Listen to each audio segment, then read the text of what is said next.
Power the Fight is an award-winning charity which tackles violence affecting young people. The aim of the charity is to create long-term solutions for sustainable change and to act as a link between the community and policymakers.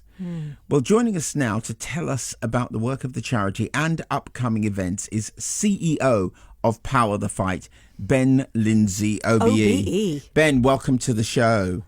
Good morning. How are you doing? I'm fine, thank you. Now, Ben, I'm so pleased you're here this morning. We are pleased. It's such an appropriate time for you to be here because the death this week of 15-year-old Elianne Andam in Croydon surely highlights the need for charities such as yours. What's this week in the light of that been like for you? Yeah, it's been a very emotional week. It's been a draining week. First and foremost, condolences and sympathy and prayers to Elianne's family and all the communities impacted. But it highlights the work which we've been doing for the last 5 years, and myself personally been involved in this area for over 20 years. This isn't a new thing, unfortunately. Violence affecting young people, not just in London but across the UK, is something which has been on the rise. And I think this particular case is shocking because it's the time of day it happened, it's the age of the young person, but also the gender as well. We often relate this type of issue with young boys and gang related instances, and this isn't that. This is something which has happened to a young girl. It's really important to acknowledge that actually as well, that while this is a youth violence issue, this is also gendered violence as well. There's an intersection, and this is why organisations such as myself, like Power the Fight, we do this type of work, and we train practitioners, particularly around violence against women and girls, because we know there is a link, we know there's an intersection. So it's been a hard week, but there are many organisations out there who are doing brilliant work, and that gives us hope, I suppose. I noticed that your work is listed here as working in 3 different ways. I just wanted to cover those one by one. Support young people and families, because it feels like, obviously the work you're doing is incredible, but when you hear about these stories like this week, it feels relentless. It feels like, will there ever be change? So what's the work that you're doing to support young people and families? Yeah, it's a great question. So in that particular part, there's 2 things really. So we have a therapeutic intervention for peace program, which goes into schools, looking at the mental health and well-being of young people. And this is a really early intervention. So we have what we'd call a culturally sensitive team of psychologists and therapists, youth practitioners who in the last year have worked with over 400 young people. And we've seen an 80% kind of increase of those young people's with their well-being. So that's one thing that we do. We need that in every school, in every town, all over the UK, right? We definitely do. And in terms of families, we also, that model, we work with young people, but we also train teachers as well in the school context to understand this issue better. And we also open up the voices and experiences of parents and carers.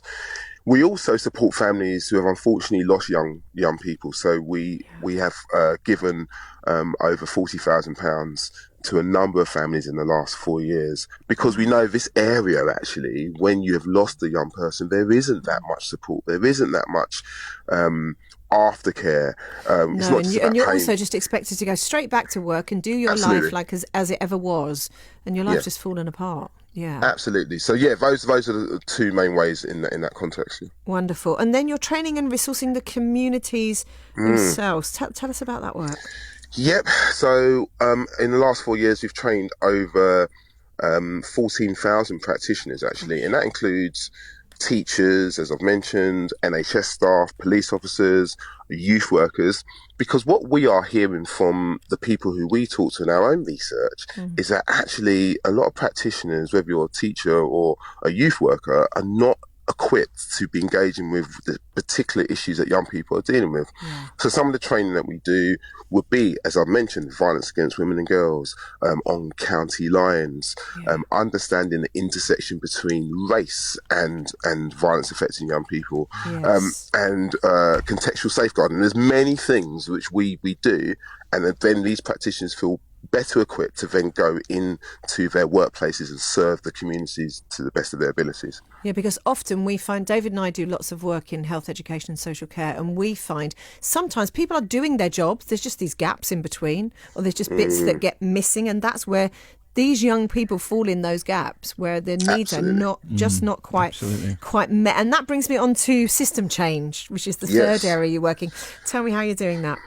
Yeah, so this is very much about how do we impact decision makers and policy makers. So we do that in a number of ways.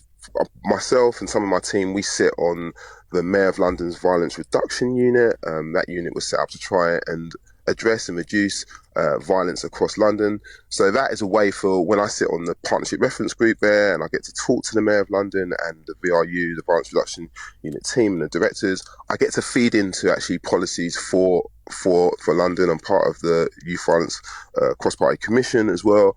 And we also try and encourage communities to engage with decision makers locally. So, for example, you can ask the question to your MP: what is your youth violence strategy for your borough, for your community? You know, these are different things how we can empower the communities to be part of the solution and get their experiences around that decision making table. That's something which doesn't happen often.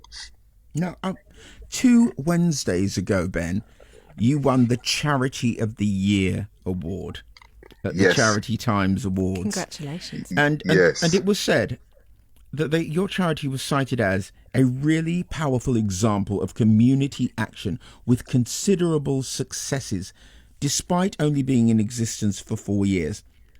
What is it that you think has enabled you to have the impact you've had, and what is your overarching objective going forward? Yeah, I mean, that's a big question. I think what's helped us to be successful, I think we've got some amazing people who work for Power the Fight with incredible experiences over the last 20 years. We have mothers who have unfortunately lost children to this issue. That really does inform us in what is needed. Yeah. We have younger people working for us. We have people who are experts in their field. But it's also about collaboration. We work very closely with a number of organisations across the UK. We don't think it's just about us. Some of these organisations are some of our trainers.